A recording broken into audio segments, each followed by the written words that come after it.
Have you ever opened a website and suddenly been blocked because of your ad blocker?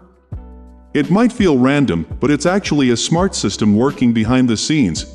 When you visit a website, it can quietly place small pieces of code on the page.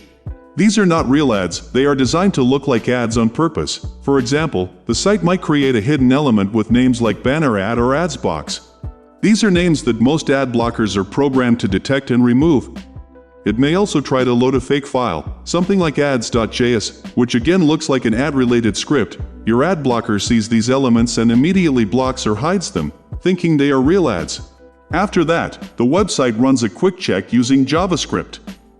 It looks to see if those fake ad elements are still visible or if the script loaded correctly. If those elements are missing or the script fails to load, the website understands that an ad blocker is active. Some websites go even further.